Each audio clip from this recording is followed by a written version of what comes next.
100%. This is a no-brainer. Definitely subscribe to these gentlemen's channel. The Unseen Homeless, yeah, it's a must. Like must check it out. You know, all genuine footage. Nothing's fake. These two gentlemen get Dan on their sort of like right up close to the people. They're getting right in the depth of it. You know, they're really getting involved, seeing it right from like the heart of it. You know, getting right up to where we're living in the car park.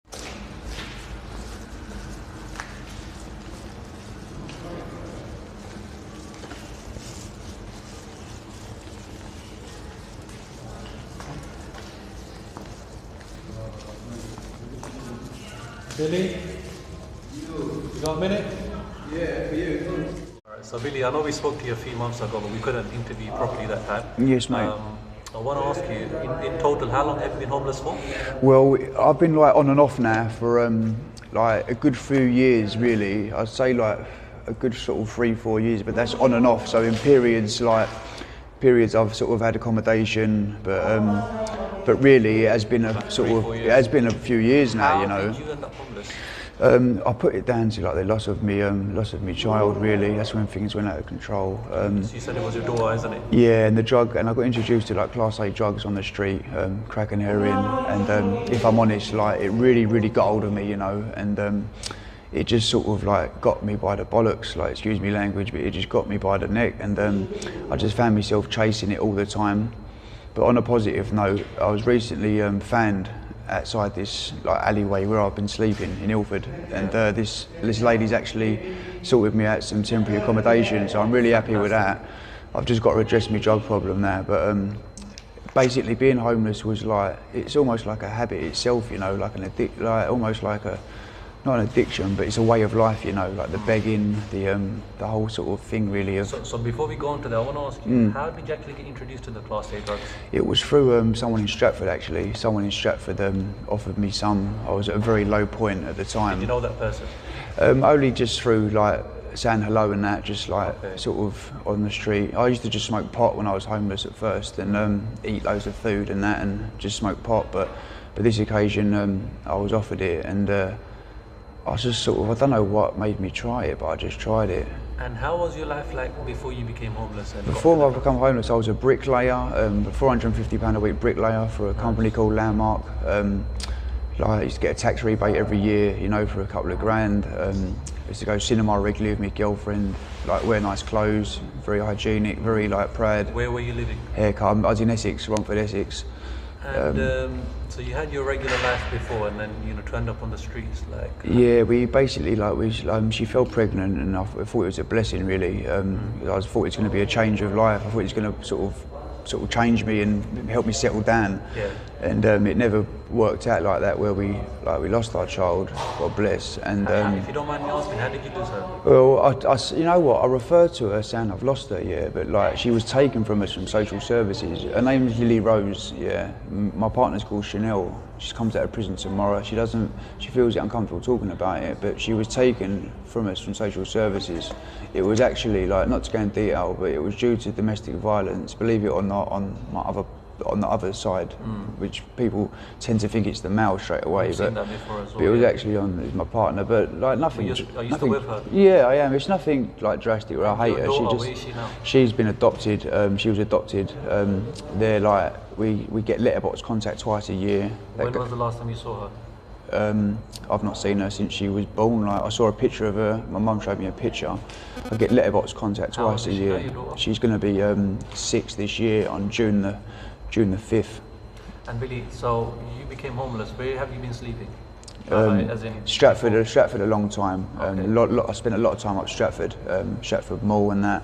How was your first day becoming homeless? What happened on that day? Describe that day to us. It was just pretty scary, really. I just sort of was very alone, and I just didn't really know like how to sort of cope and survive with it all, really. But I found a lot of help from the community, really. When you say community, community? No, the people in general, just like because I was brought up in Romford, Essex, Hornchurch, like, and it's very white English around there. And when I went to Stratford, it was mixed culture.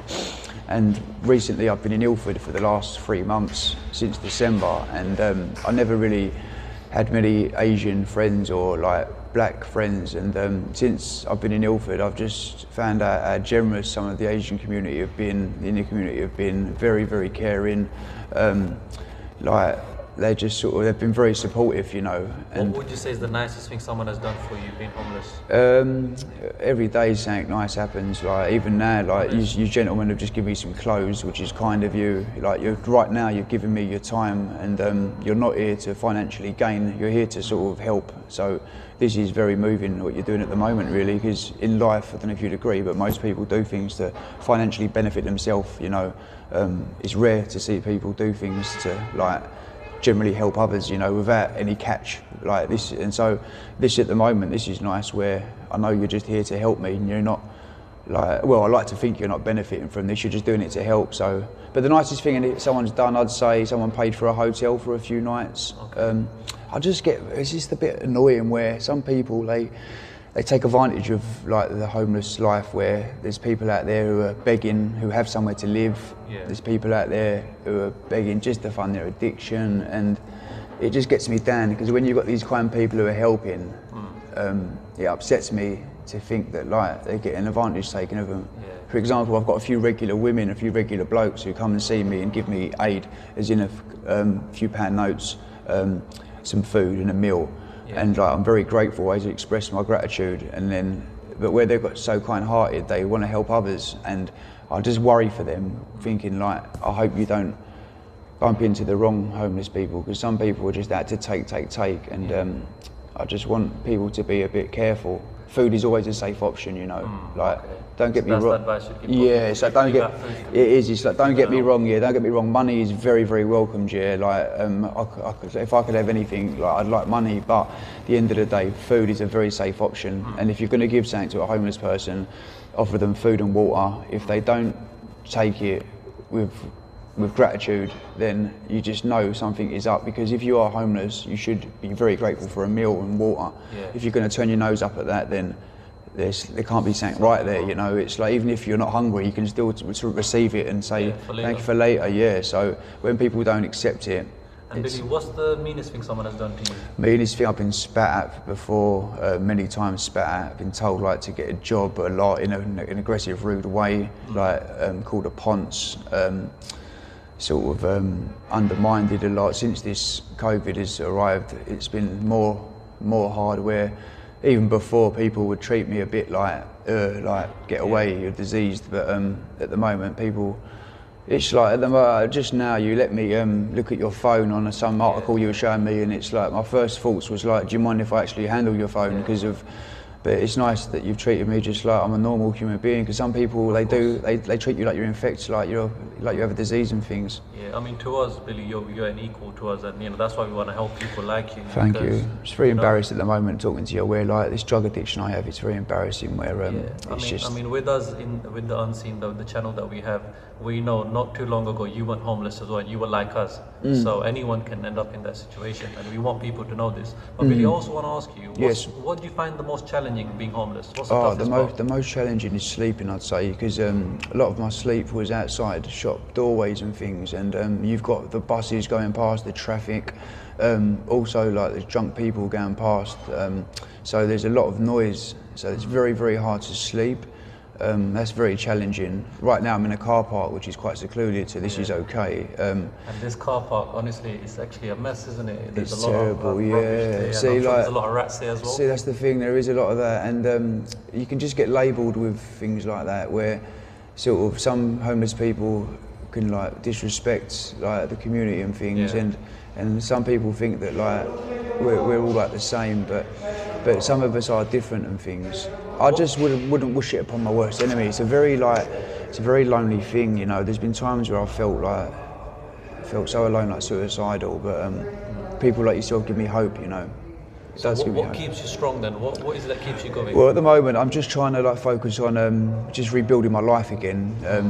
like, and hopefully finding a job and getting clean, and that's motivated me to what carry I found on. interesting about you, Billy, is that you said you like keeping a diary. So Yeah. that's what you're writing. I enjoy writing, yeah. So that right. helps you mentally, yeah? Definitely, yeah. I enjoy just like writing on paper, like the actual just like feel of writing. I've been told I have nice writing, and I just really like writing, really. Some of it's just, I'd even copy out a book sometimes just to write. I like writing, Okay. but yeah, I like to do little doodling and that. Billy, I want to ask you, Of course. what about your family and your friends? Where are they? Did they not come and help you? My family and friends, like, I've got to be honest, they've given me many chances before, countless amounts of opportunities and help, but I've just done the drugs was so involved, and the drugs was just always getting hold of me, where I just kept making mistakes. And Do your family know you're homeless? they do, yeah. They love me ever so much. I saw them at Christmas time. They let me round for Christmas dinner and a shower. But it got to the point where my mum used the words of, "We just don't want to see you kill yourself," because they could see the drugs was like and deteriorating my health. So if you could go back, is there anything you would change? 1,000,000%, yeah. I wouldn't have touched a Class A, you know.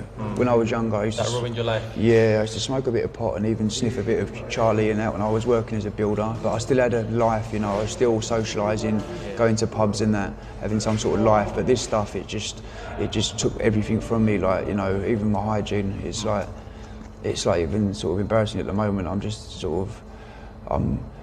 I'm sort of thinking like about it. This is second really to like finish the interview and use, you know, it's just constantly on my mind, you know, it's horrible. It's a horrible thing. What's the one lesson you've learned? One lesson I've learned, I'd say, is just to sort of understand, is to understand like different races, like colours of skin and people's religion.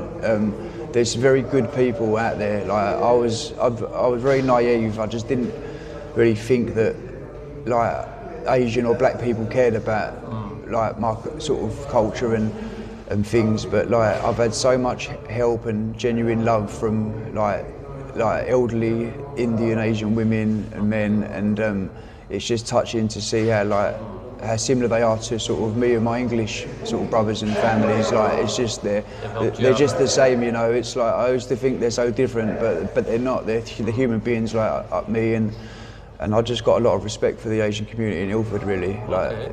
And Billy, what's your final message to the people that are going to watch this video? What would you like them to know about homeless people? I would just like to say, just be very careful, like, about giving money, really, because you could be contributing to someone's addiction. You could even be contributing to an overdose. You know, not to sound like wrong or rude, but it's just like you don't know where the money's going and what they're going to do with it. For instance, like that £20 you give me, it could be contributed into an overdose, you know. So you should be very careful with money, unless you're willing to go with the person and pay for accommodation or pay for a pair of shoes or pay for a meal. As long as it's supervised, you know, then it's fine. But you need to be careful about giving cash over, because some people who are homeless, their mental state is so unstable, they can spend the money on sort of really dangerous sort of things, and Thank you for that. you just wouldn't want to have that on your head, you know, sort of thing.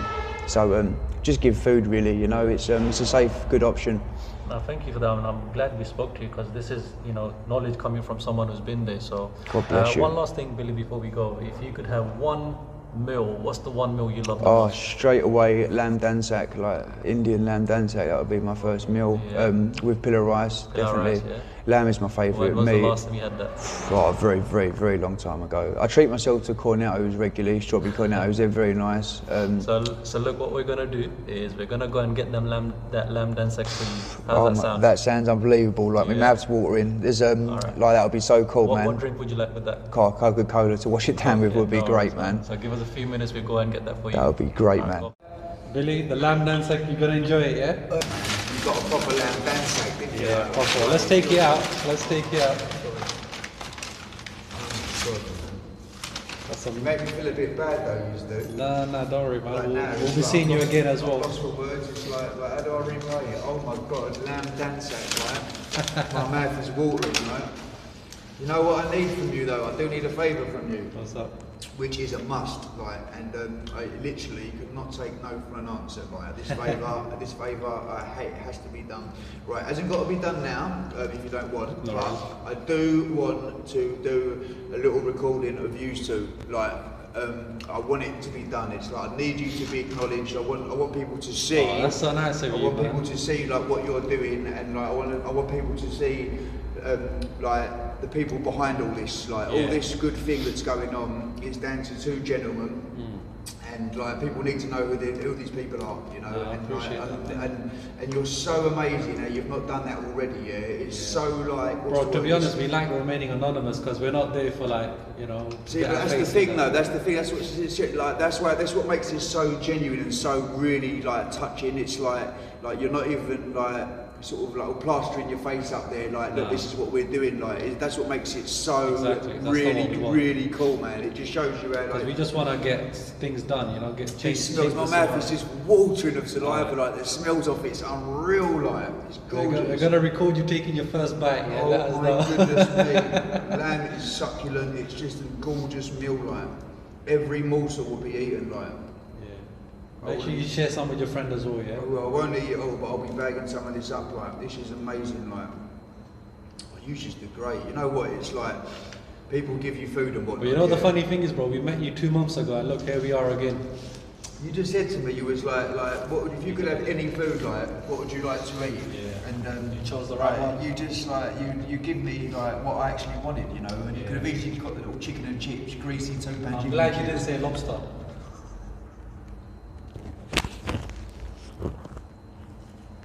That is heaven. That is a lamb dansak from an Indian restaurant, succulent lamb. It's just like amazing. You do a good advertisement for them, man. It's unreal, man. All right, bro. You two are just like, honestly, Enjoy it, yeah? We're going to let you get on you with need to it. be credited for what you used to, really. Like, thanks for everything. I've got a very, very, very severe, heavy depression. After talking to you two today, it's really lifted my mood. I've been given some lovely clothes. I've been bought a lamb dansak, which I can honestly say to God, I've not had one for years. Like, due to like work, I've not had the money for it, and you can only get this from an Indian restaurant. It isn't from like, you can't just get it from here and everything. You only get this from Indian restaurants, and you've got me that. And you know, for people that donated these clothes, they don't know us, but they trust us for the clothes to get to you. What would your message be to the people that donated the clothes? Message for the people who donated the clothes. Thank you ever so much. Like the clothes you've given are not. It isn't cheap tack. It's good quality stuff.